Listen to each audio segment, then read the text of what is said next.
if I had all the money in the world, but I wasn't healthy, and I couldn't enjoy that money, then what good is the money?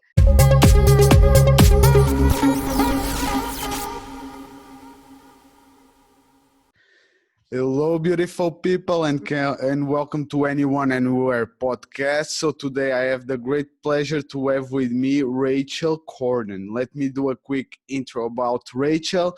Rachel is a physical therapist. She is living in Michigan, and she specializes in treatment of neck and back pain. Rachel is also the owner of Backn'Motion Physical Therapy Center, and to end up, Rachel is also a fitness consultant as well of a mother of two amazing boys. How are you today, Rachel? And thank you for the opportunity, first of all. Thank you. Yes, I'm doing well. So let's start from the beginning. Can you tell me a little bit about yourself for the listeners and viewers that still don't know you, please? Yeah. Well, like you said, I'm a mom. I have two boys, physical therapists. And really, yeah, I've lived in Michigan all my life. It's cold here. I love Michigan, but I probably should be living somewhere sunny. But I grew up really in a small town in Michigan, a really small town. I think my graduating class was like 83 people. So I grew up small. My dad worked in the car industry and my mom stayed home. She didn't start working. It was until a little bit later. I think I was in. They both came from large families, so they didn't go to college. So I think that that was very important for them, for my sister and myself and my brother, to have that opportunity, to give us that opportunity, help us. So I kind of grew up, with that mindset of hoping, to go to college one day and kind of to have, live that American dream. And so I've always liked health and fitness and working out. And I think that's kind of like what led me to go into physical therapy was it kind of made sense to me because I liked helping people, and then I liked the fitness part of it. So I went to college and, graduated and came out, and everything I think is so exciting when you start your career, because you go from like making like no money and all of a sudden you're going to get paycheck. And it's like, oh my gosh, I'm making real money. The good part. Yeah. And you're kind of like starting your whole life. And so I think that's like an exciting part. And then I think after, I don't know how many years, at least for me, I'm speaking from my, how I feel, but Exactly. years I'm thinking, what's wrong with me? Like, this isn't like as glamorous as I thought, and I still got like these student loans I'm paying, and physical therapy, I think for a lot of people, and I think, the profession has changed over the years. But, when I first started, I've been a therapist for like over 20 years, but it was Beautiful. very, laid back, and things have changed. Now therapists have there's a lot of, I'll say, stress. And I started to experience that as I'm working in the field. And now I can see, kind of look back like, well, it wasn't the therapy part. It may have been more the system, the systems I was in. So, as a therapist, you have that personal stress on yourself. Someone comes to you, they're in pain, and you want to help that person. And there's so many factors that are involved in getting someone to get better. So you have that personal, like, you're not doing surgery, but you're also, you want to get a person back to a lifestyle. So, you hold that personal obligation to get someone better. And then the patient. Okay. So it's kind of like, I feel like sometimes I was in sales because, I have a patient, let's say Mrs. Smith, she's like, that's allergic to exercise. No, I just want heat and massage. That's all I want. And no, that's not going to get you better, but that's all I want, and then, well, I'm going to go down the road to, XYZ therapy. Okay. Cause you're trying to, tell a patient from your professional experience, like this is what's going to help you. And so you're trying to make the patient happy, trying to kind of work with them. So you have that stress. Of course, you have the doctor stress. why aren't you getting this patient better? Hmm. Well, they were better in the clinic, or they were pain-free. They may have went home and not did their exercises. So you have that pressure of that physician that is sending you their patient. Okay. And probably 99% of physicians I worked with are fabulous, but of course, you do have that. Have I been reamed out? Yeah. Oh, exactly. But so it is. Uh, there's that stress. Now insurance companies now, again, 20 years ago, different. Now is the insurance companies, and I don't think what people realize is that, some insurance companies may say, you have 6 visits to get this person better.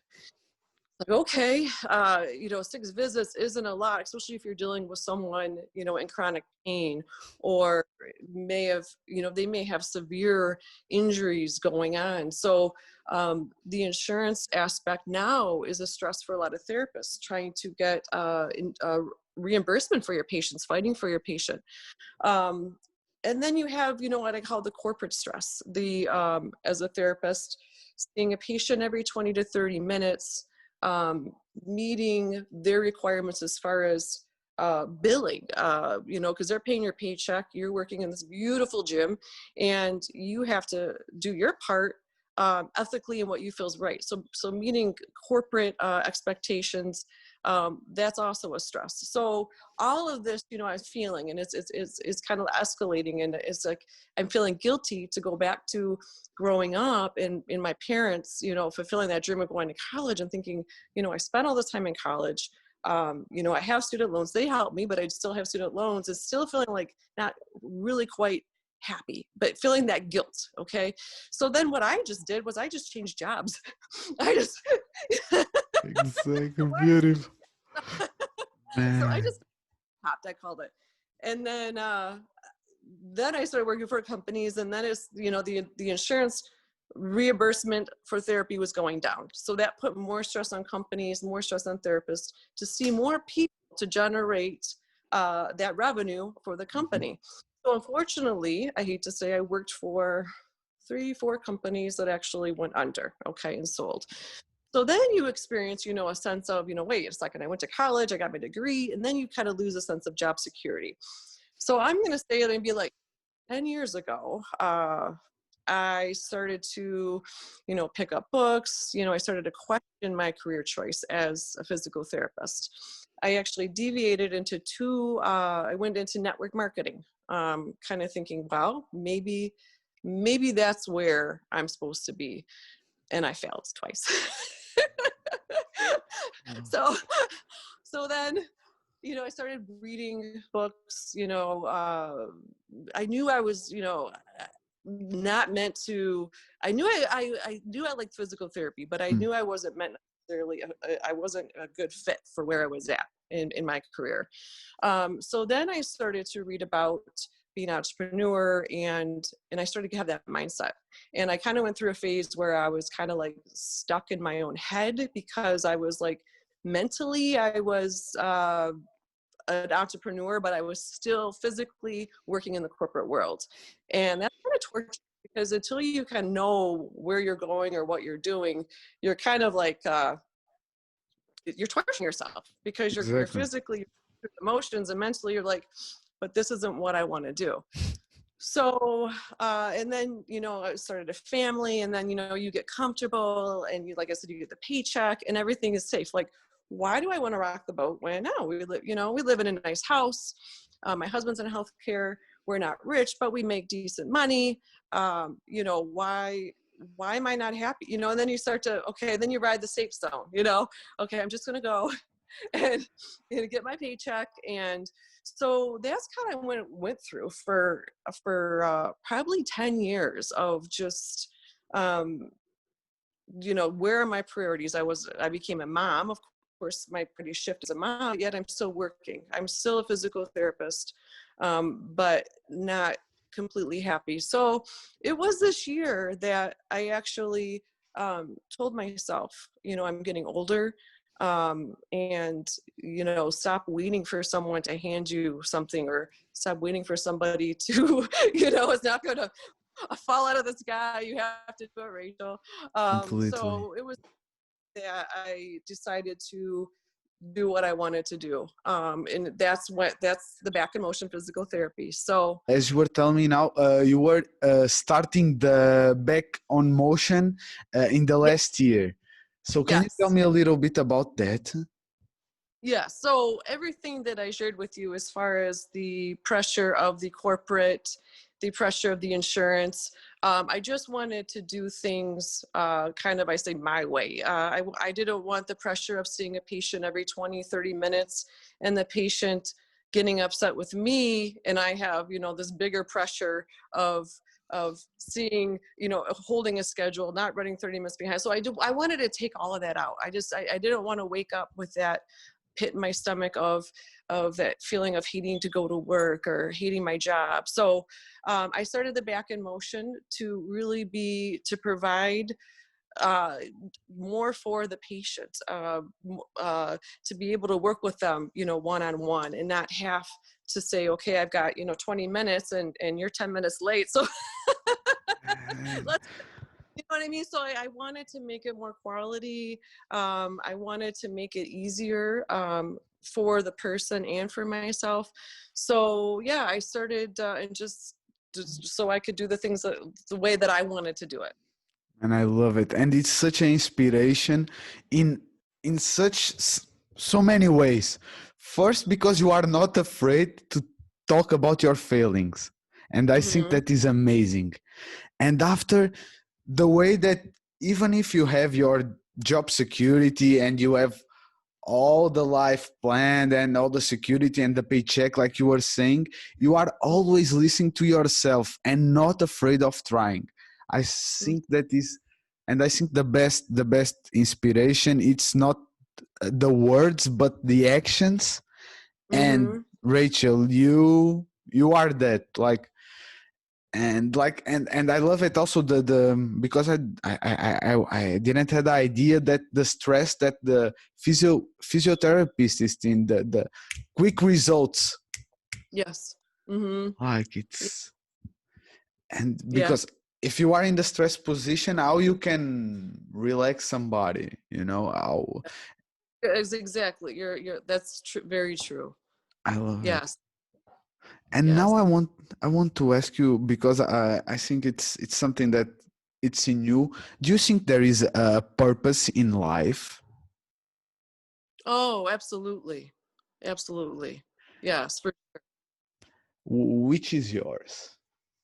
What is my purpose? Please. That could be a hard question, right? Well, my purpose is I want to, first of all, live a long, healthy life, a happy life. Uh, Ideally, with my loved ones, my surroundings.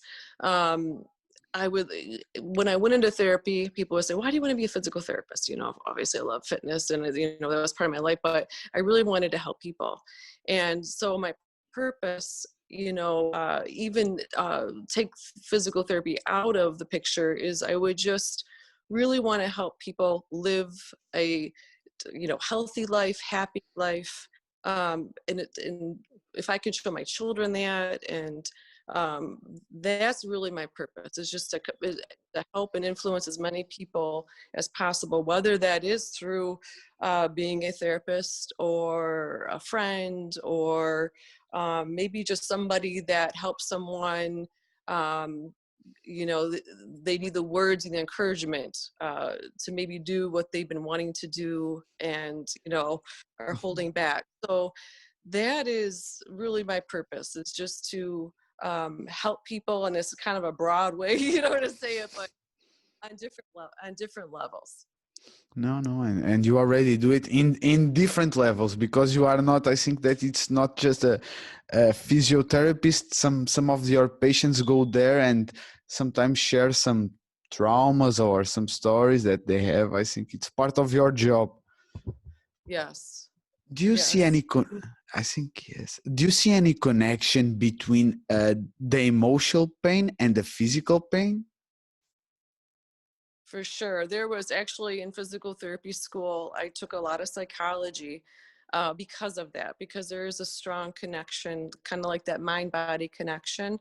A lot of chronic pain, or someone that has been through a very traumatic experience, there tends to be a higher correlation of pain, chronic pain, who someone may have been through a traumatic event in their life. I think that when we have an emotional stress, it causes constriction, to the muscles and nerves, and it kind of sends that brain that signal. It is real. And I think until you take and you address that emotional component, that physical part isn't going to go away. So I think the how I think of it is that, like, when I have been very sad, lost someone very close to me, and it's just like, I feel like I said before, like my heart feels like it's hurting. I feel like this in my chest, like I just feel like this heaviness. And nothing's wrong with my heart, or nothing's in my chest, but why, you have these physical symptoms. uh, that's just from the emotion. I think anger, like, that anger where you just want to punch somebody in the face, and every part of you just tightens. There's nothing, it's that anger, that emotion that's producing that response.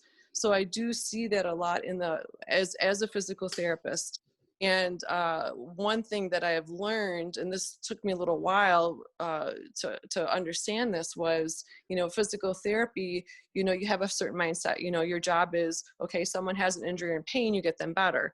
So it's like, okay, well, hop on the treadmill and do this and do that. And sometimes you don't get anywhere. The person's it's not happening. Yeah. So I've had sessions where I just have sat and listened. And when you're listening to someone, I like you said before, like, I have people, it just amazes me sometimes what people are going through. And, when you hear, oh my gosh, like they have this going on in their life, and, they're in pain, and your job is to address the pain, but they got all this other, issues. So I found sometimes it's really helpful to listen to people and listen to what is going on in their life. And if you take that time, then you understand, and they feel that you understand. And as a physical therapist, I'm kind of safe because there's the HIPAA.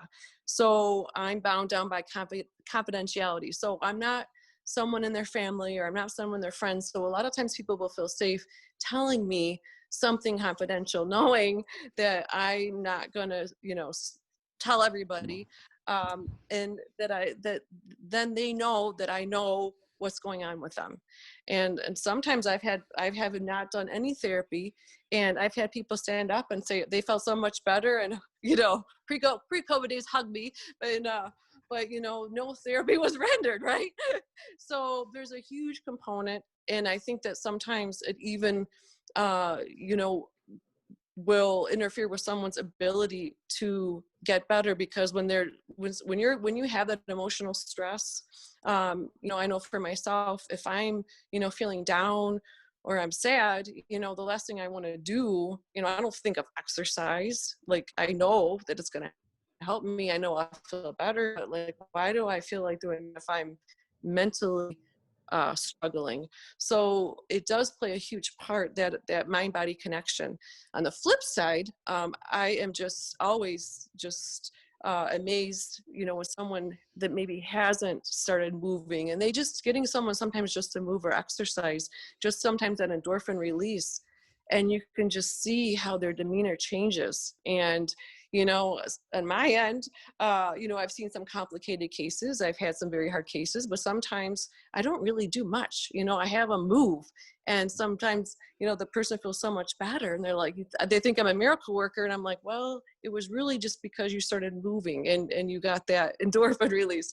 So I think that physical part helps the emotional, but I think that you need to address that emotional component, and not just the physical pain. But there's, I think when I first got to school, I was kind of like, oh, that's all voodoo, sort of thing. I didn't really get it until you have, like, I had that experience of meeting people, and it's real. Yeah. Yeah, So no yeah, one. that's a huge.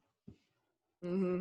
Yeah, when you see when you it happens with your patients, it's the best class that you can have, like when you see like or like in the way that if you spend some time talking with a person and sometimes just listen and you see that there is a physical improvement in the person or the opposite way around, like you start to believe like maybe there is some connection in between. Like, Yes. love it. That's what I tell my kids too, because sometimes, they say, oh, so and so did this or that, and they're hard on other kids, or they're I can tell they're judging them, and I say, listen, you don't know what's going on at home. You don't know. You make sure you be nice to them, and it's not a surprise. Maybe we might find out later that there was some issue going on. So I try to, kids, listen to my two boys, and it reminds me of me maybe when I was a little younger. It's like you don't know what people are going through. So I try to tell them that too. Like, try to think of that. Love it. Empathy. I think Mm. it's crucial and I love it. And it's much easier if you start younger teaching this kind of values. I think it's yeah. At home it's the best way to learn. Really nice. And something that amazed me, it's the way that you listen to yourself, to your inner voice. It's something that you always had with you or something that you develop with time, that it's something that you start to use with time. Yeah, for me, I think just with time, like I said, when I was in my profession, after kind of like all the excitement, like I said, the paycheck, and use your paycheck and get your house, and all that excitement kind of dies down, and then you're just kind of in the rut of going to work and going, this isn't kind of what I pictured. No, I kind of was stuck. So my answer was, well, I'm just going to leave this job because the next job's going to be better. And then, you have that phase, that maybe that honeymoon phase where you're like, oh, this is great. This is my, my job of my dreams. And so, no, I was like, I felt like I was kind of in a rut, not Hmm. knowing. And then I went through that phase of questioning my career choice. Like, maybe I shouldn't be a physical therapist. So for myself, it took a while to figure out what, not feeling guilty for the way I'm feeling for one, and trying to figure out my path. Like, what was I supposed to do? Um, so I started reading books in the car, listening to tapes, and just trying to find what I was supposed to do. But yeah, no, I think it took me a while.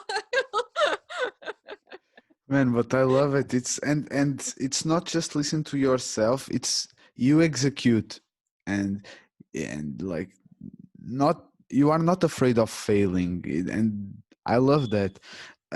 For some persons that maybe are in the same situation that you were some years ago, that they don't feel that they are good in their job or in their city, which advice you will give to them? Well, I think first of all, I think it is relevant to where you are in your life. So I think that if you want to do something else and you're not happy, to just say, well, quit your job and just go do what you want to do. Live your dream. I wouldn't give that advice unless you're able to financially, support yourself. So I think the ideal situation is to keep working your job, and start to so you're bringing that income, and then start what you want to do on the side. And I think that takes pressure off yourself too, because I think if you just jump and then you're putting all that pressure on yourself, and you're not bringing in any income, then I think that's not a good setup. So I think it's at where you're at in your life. I'm fortunate that I've been married for several years. And my husband's very supportive. He's always been very supportive. And he could see, and I told him throughout the years, like, I like being a therapist, but I don't, he could see the stress of going to work. So having him being able to support is huge. Now, if I, let's say, was maybe a single mom and, I couldn't have just said, okay, I'm going to jump, right? So I think that it just depends on everybody where you're at. If you're able to, if you have a strong support structure and you're able to do that, I think that would be fantastic. I think most people, and that was my intention, was to keep working and do this on the side. COVID kind of threw a wrench into everything because I think that accelerated the process. Exactly. Yeah. Yeah. So my situation was I was actually laid furloughed, let go with my company. I was part-time. So being a part-time, because I did the mom work balance. But I was before that happened, I was actually, something just kept telling me, Rachel, you better get this going. It was just weird. So I was having my business. I wasn't, strongly, as I am now, but I was having it in the works. And so I think the COVID, and then losing a job, because I was offered to come back only under full time. And with our schedules, I'm like, well, that means I would have to hire, let's see, an Uber to transport the kids around, a tutor, all these things. So, being part-time for my schedule was, that's what I was able to do. So I think that just kind of accelerated everything. Although I had this going, because like I said, the gut was just way before just that I needed to do this. So I guess my advice would be, if you have something, if you're not happy and you want to do, just, maybe start on the side, keep your job, and, and start working at it every day. And then Love you're it. able to do that full time. Yeah, love it, love it. Simple. It's that is like step by step, like you were saying, like Yeah. love it. And I want to know some lesson that you took from this situation, this Corona situation, The lesson I took from Corona or COVID-19. oh yeah, what lesson? Um, well, I think that, I try to see the positive in everything, as bad as it is, right? I think that, you know for more family time. I know for us, it's like my kids are very active in sports, when they're not happy when they can't do their sports, but at the same time, instead of like throwing a peanut butter jelly sandwich at them, and when they come home from school and jump in the car, run your sports practice, with a slower pace, we've been able to have more family time, more together time, not such a rat race. So I think that is a positive. You slow down a little bit and you realize, that there's, there's more value in things, um, career wise. Are you speaking like career wise with the COVID? Like you want, like I love it. I think just give you value to the family. It's first one, but career, it's also part of life. Yeah. Please. Well, physical therapy is very hands-on. So, when I was doing my business, I was doing mobile. I really wasn't thinking telehealth. I mean, I was thinking it, but I was thinking it like future, like this is going to be the future telehealth. So way before COVID even hit, my whole intention with my business was I wanted to be mobile, whether I went to somebody's house or the gym. And then COVID hit, and all of a sudden, it's like, okay, I'm establishing this mobile physical therapy business, and now we're in lockdown, and we're social distancing. This isn't going to work.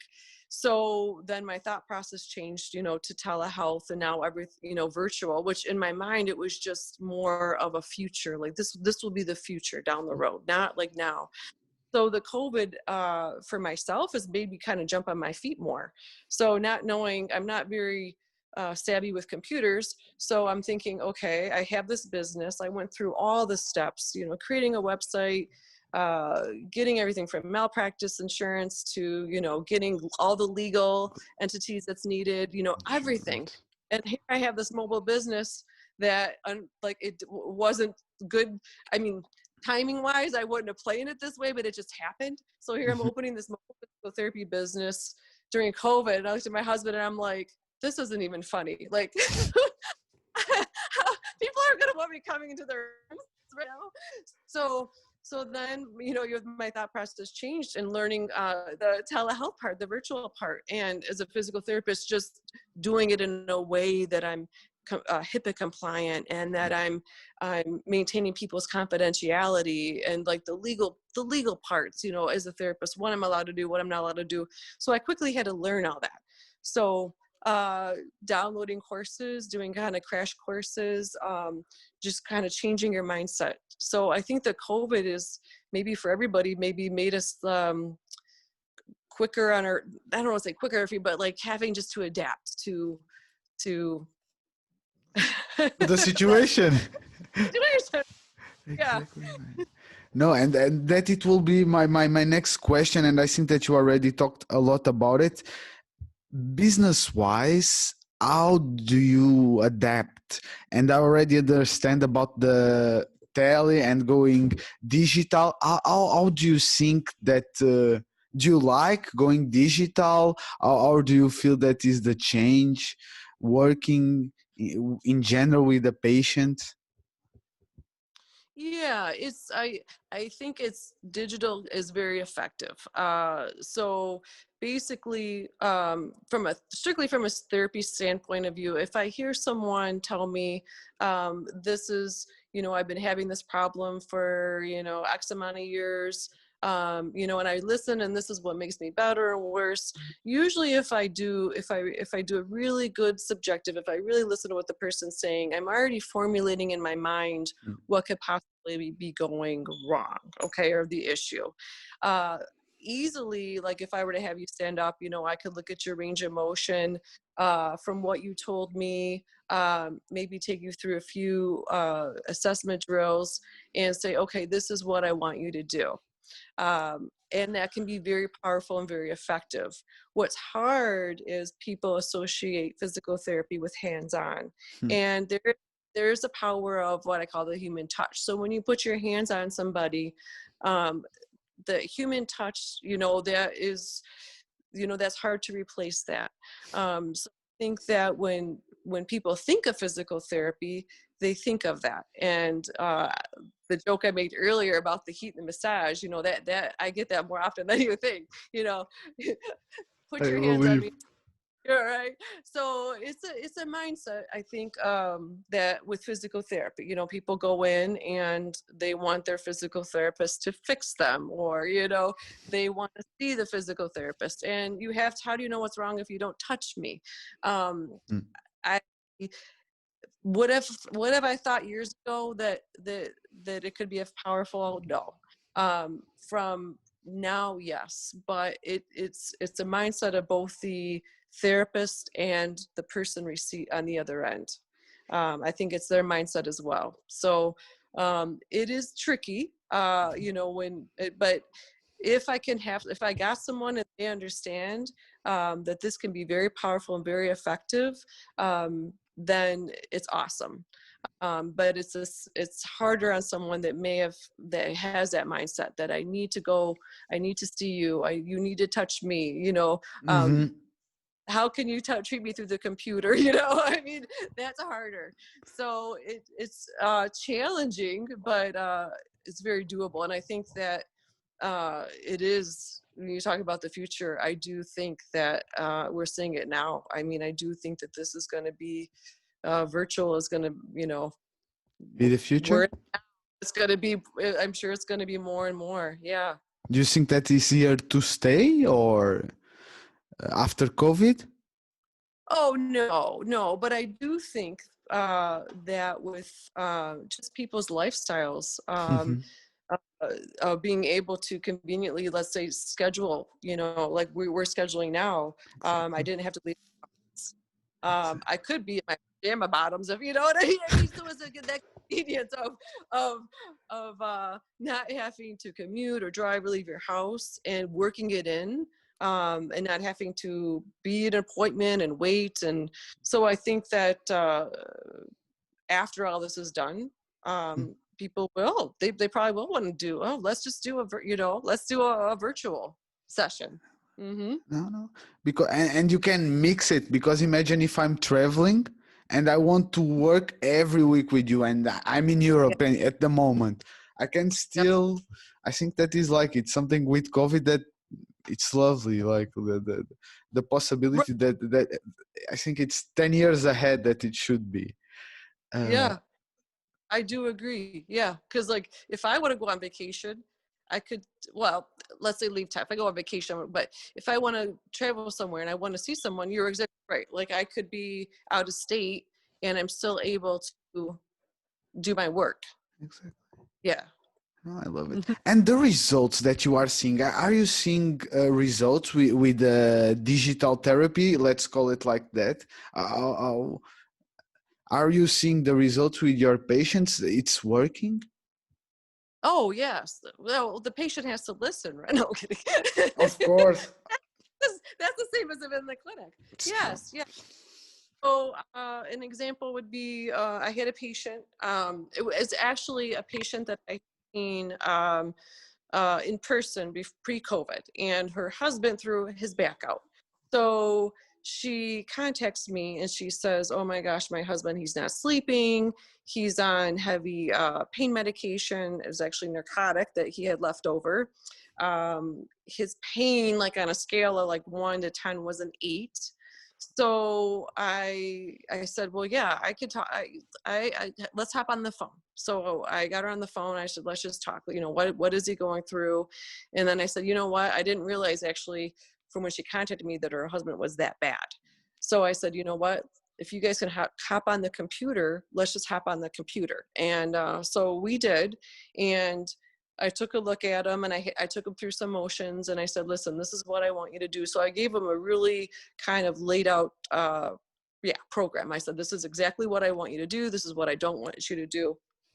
And then so the next day I called him and he was in the car and he was like, oh yeah, I slept all night. And I'm like, oh, you didn't wake up with pain? And I'm like, what are you doing right now? He's like, oh, I'm just driving to see my grandkids. I'm like, you're in the car?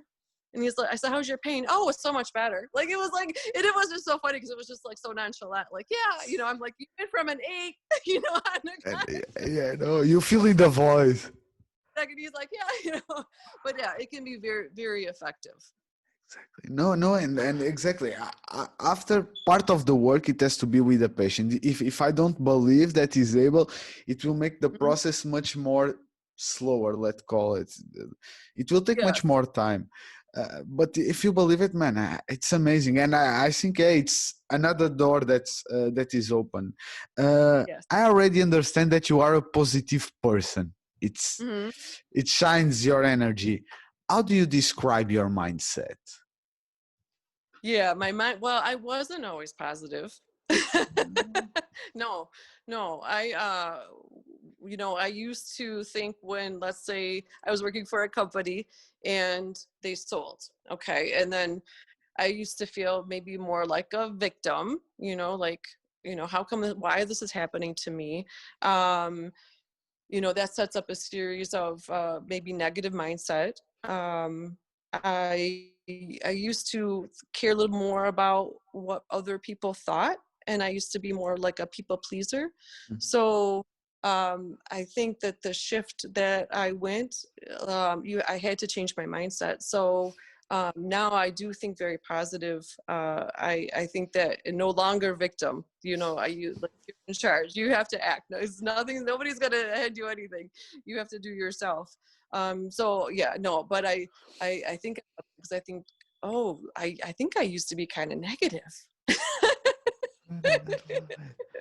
The self-awareness that you have, it's amazing, and the way that you see the process, and exactly, nobody will fight for you.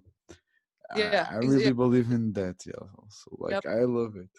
And now, what is your definition of success?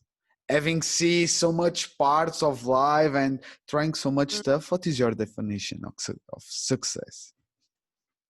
Well, I think success, when I first think of success, is an accomplishment of something. So I think it's really an accomplishment. Success is an accomplishment of your purpose in life. So whatever your purpose is, I think that if you can accomplish that, then that's a true definition of success. So I think the first thing people come, like my kids, I think when they think of success, and maybe most of us do, is like celebrities or, people very wealthy. And I think that most people do crave those things or work towards those things. And I think that that's great. But I think that in my mind, I think of, well, if I had all the money in the world, but I wasn't healthy and I couldn't enjoy that money, then what good is the money? And if I wasn't, let's say, happy, if I was if I hated my marriage or but I had all the money in the world, then that money would mean nothing to me. So I think that me personally, success is striving towards, of course, I think everybody wants a nice lifestyle, but more importantly, I think of success as being healthy and being happy in your life. And I think that you can't put a price on that, really. Can't put a price on happiness. No, man, and not even on health. No, it's true. Like there is no price on that, and you are so right. Of course, that money it's a need, but just until that, after that roof, I think it's okay. You don't need that much. I like to talk about daily habits. Do you have any daily habits, morning routines, night routines that you want to share with me? Yeah. So when when I wake up, I just started doing this a couple years ago. I just say three things that I'm thankful for. So I say, I can't say the same thing that I said, like it has to be something different. So I may just wake up and say, I'm glad I can drive my children to school, or I just think of things that I'm thankful for in my life. So uh and I'll lay there in bed and I'll think, okay, I can't say this because I said that yesterday, but I think it just sets me off on the right foot. And I say a small prayer, whether it's kind of quick, just please bless my family and put us on the right track, or sometimes a little bit longer. I'm spiritual. A lot of people may not, friends and family probably get that first impression. I was born and raised Catholic, but I'm not necessarily in church person. I Mhm. hold it more internally. It's more private for me. So, but I do pray. I pray in the morning and then at night. So just, or sometimes in the car, depending on how busy I am. Yeah. But, but I've learned that if I wake up and I say the three things I'm thankful for, that does set me off on the right foot. If I can get a workout in, for me, that really helps for mental clarity. I tend to be kind of high wired. I don't want to use the word stress, but it just helps me focus. So I find if I can get up and if I can even just get, like this morning, I knew that we were talking and I thought if I can just get up and do a little workout, I know that our interview would go better. Just be that's how I operate. And then every night, and I've been doing this, I feel like forever, but I always write down, I guess, a list for the next day. So I just kind of map my day out. And just, I used to be, I guess, the old mindset, all or nothing. Like I have to accomplish everything on my list. And then, realistically, I didn't accomplish everything on my list. So then I would be so hard on myself. Now I say, okay, if I'm going to make my list and prioritize it. And what is the most important thing? And then if I can just accomplish one thing, then I feel fulfilled. I feel like, okay, I was Mhm. successful. So if I don't make a list, and if I don't have that map, which sometimes I give myself, like the weekends, if it's Saturday and I was some time with my family, I'm not going to make a list of all these things I need to do. My list is I'm going to enjoy time this day because I've worked, so All that's the my week. mentality. Yeah. But if it is a day where maybe I want to get some things done, and if I don't have kind of a map, I find myself, I might not be as productive. So that's just kind of every night before bed, I have a map of maybe how my day is going to go. Mm-hmm. Love it, love it, love it. It's not a lot, but it's enough to put your body working and also your mind. In the morning, I think like having some kind of gratitude, if it's a journal Mm-hmm. or just some words, and like I Yes. think also like the balance between the mind and the body, I think Mm-hmm. it's crucial. And Yes. and the list at the night I'm also doing, because I think it helps a lot to don't feel lost, like what I have to Yeah. do. Love it. Yeah. I know. I've read before you're supposed to write down in a journal. I just kind of say to myself, but I think that, yeah, I know some people that write it down. But it's, Mm-hmm. we are all different. I think what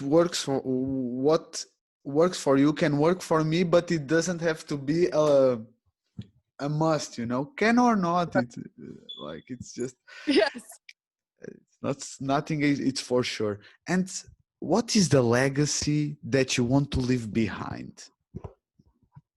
Yeah, that's a legacy. Let's go That could be a intimidating word, huh? for the breakfast. Yeah. Yeah. Woo. Yeah, that's when I think of that word legacy, I think that you're either in your life going to leave like a positive one or a negative one.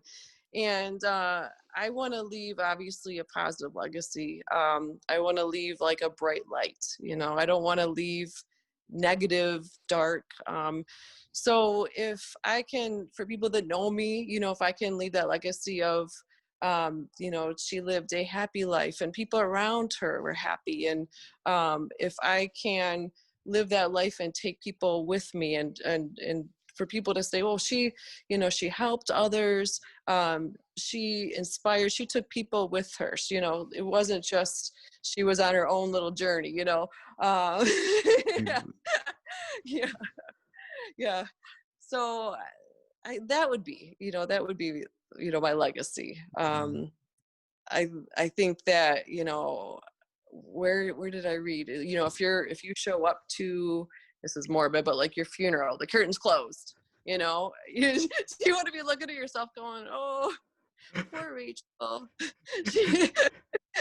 she, she always wanted to do this and that, and she wasn't happy. No, I don't want that. I want my kids. I want people to go, yeah, she did what she wanted to do. She was happy. She didn't hold back. So She was not kind of, afraid of leaving. Exactly. I love it. And she was always smiling and yeah. Yeah, yeah. yeah, and helping people. Exactly, love it.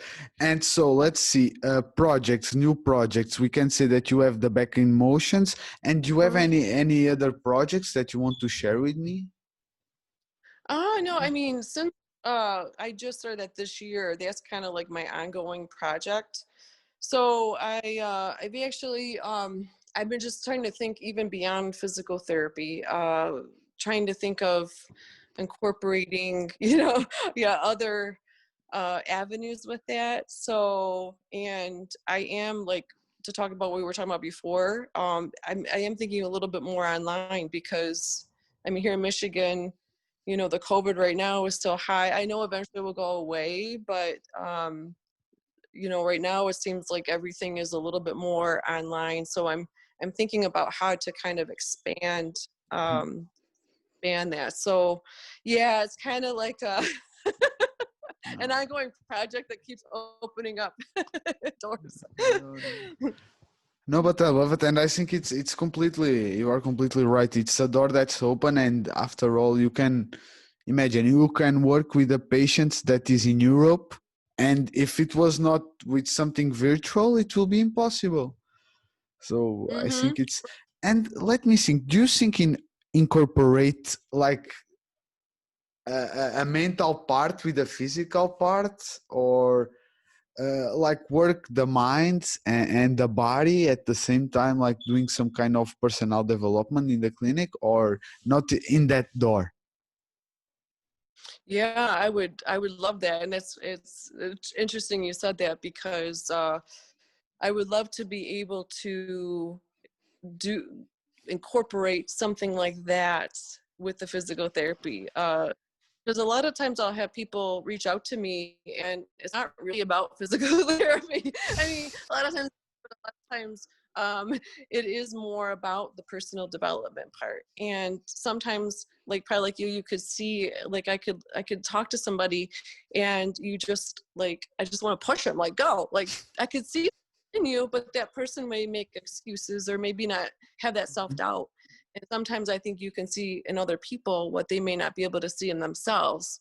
So it's like, to be able to be that person, to be that push, or Mm-hmm. to someone that confidence that they might not have. Because I think, don't you think self-doubt holds a lot of us back? Man, at least at me, for sure. I was 1 year for doing the podcast, so if I had some push, yes, for Yeah. sure. Like, Yeah, and see, for you, I mean, I am not a fan of, public speaking. So for you to do this every day, that's, yeah, you have to just take that self-doubt and throw it out in the trash. it's like not being afraid of failing, like you were saying, and I think judgment, not of the Mm-hmm. others, but us judging ourselves. I think we are the worst judge. You see, So we're like, critics. we are Yes, for sure. so.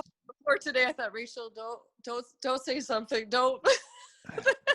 And I'm loving the conversation, let me tell you, Rachel. You are like your personality, it's amazing, and the way that you talk. And I think it's a really nice door that you should open, the personal development part with the physical, Mm-hmm. because it's all connected at the end. It's the spiritual part with the physical and the mental. It's not Yeah. just one. Yeah. Yeah. To go back to the emotional pain causing physical. Yeah. It's Exactly. crazy. You hear that, that's just, but it is so connected. No, no. No, but in one of my interviews, I was interviewing, and the guest told me that when he was in a previous job, he was with a back pain for, Mm-hmm. I don't know how much time, but after he changed the job, the pain went away. So It it's is. like you like. I used to have a pit in my stomach when I got to a point where it was like I would physically just feel Mhm. sick inside. Exactly. That's Yeah. No, yes. No, I believe that. Mm-hmm. yeah, and yeah, the more that you listen to you, the more you will see if you are in the right path and in the wrong path. And yeah, Right. I think yeah, you are in the right path. I like to ask to my guests, books or podcasts that you want to advise me and the listeners and viewers to read or to listen. Mm-hmm. Yeah. I'm well. I want to read more books, listen more podcasts. Sometimes my life, the life busy, right? But I started with I like Dave Ramsey. I've read I think his books are great. I know he has entrepreneurship. So I think he's great. I've listened to Gary Vee in the car, his podcast. Um, uh, on Instagram, I have a friend, and I'm going to apologize. His last name Brian Fugetti. I want to say, actually, I have his books. He's at his handle is at Mindset Motivator, but like it's a positive mind one day at a time. This one he sent Okay. me, and then this one I love. This is a morning motivator, and like, so I'm busy. I got to get up, get 2 kids to school, like everybody. And it's like every day there's a date, and it's like a little positive, and sometimes like Oh, it's that positive reading is mm-hmm. very inspiring. So I follow him on Instagram, and I read his books. So I mean, that's just someone that I just became friends with on Instagram and found for me, positive. But I think like for physical therapy, mine would be because PT on Ice podcast. I mean, I think that if whatever someone's interested in, that just to, start listening to podcasts, even if you can't, like, I would just do it. I would in the car, like 20, 30 minutes.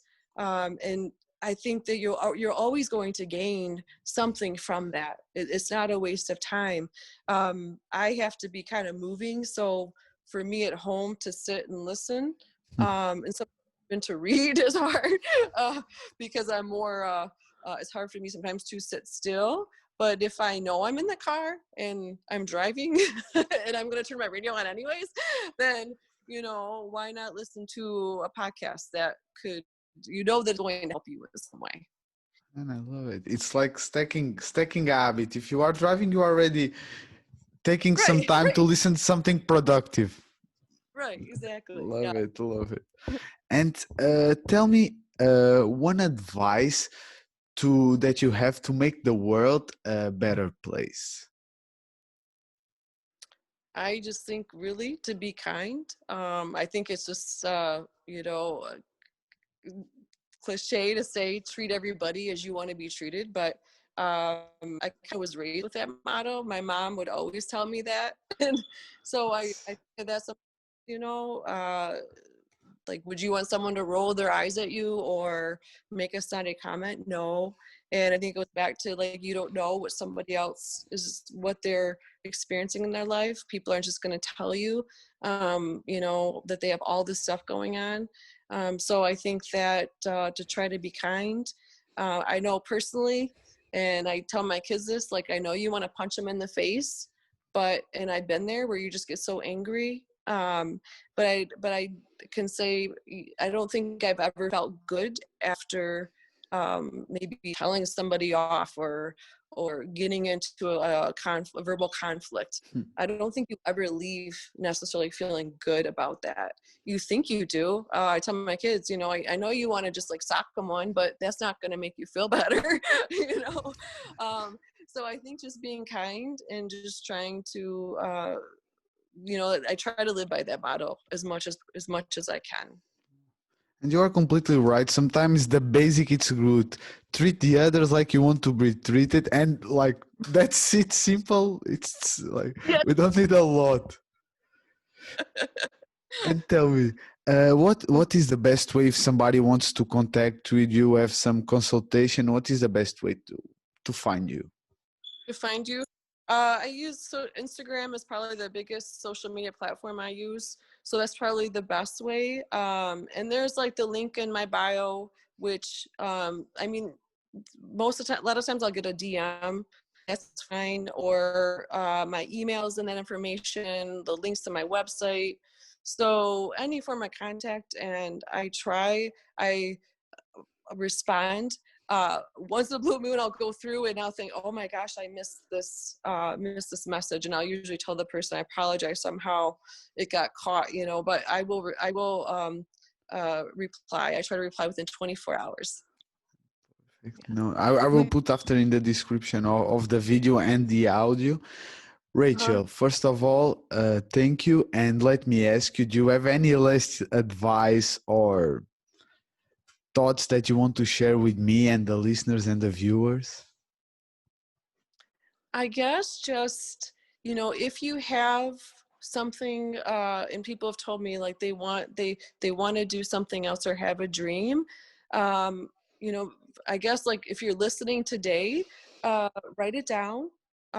Actually write it down, and then think about tomorrow. I used to think just, all or nothing, but just think what's one thing I can do tomorrow that maybe might, like, put me closer to doing what I want to do. And maybe that might be listening to a podcast, in the area of interest. And that might and then listening to someone, with more experience, and they might say, okay, that puts me in the right direction. And I think once you get that momentum, then that will keep you going.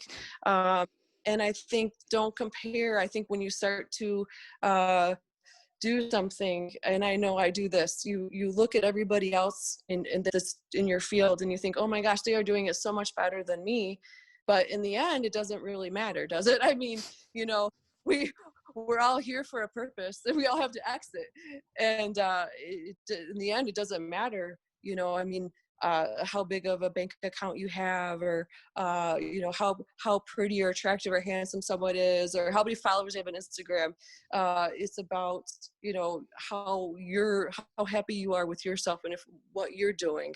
So I think that my advice is we're here once, and make the most of it. And if you're happy and you're doing what you want to do, then inspire others. But if you have a feeling where I want to do something else, whether career, starting a fitness journey, whatever that may be, I think that you just need to just take that first step. And that first step might be just writing it down, and then I think it will go from there. Great advice, Rachel. Once again, thank you so much. It was a great honor to have you here. It was a great hour, and yeah, Oh my gosh. the time goes like Guys fast, are having man. And it was like love the conversation, and that's it. Put in the paper and execute. I think it's the mm-hmm. best advice. Thank you so much Oh, once again, Rachel. thank you. Thank Bye-bye. you. Bye.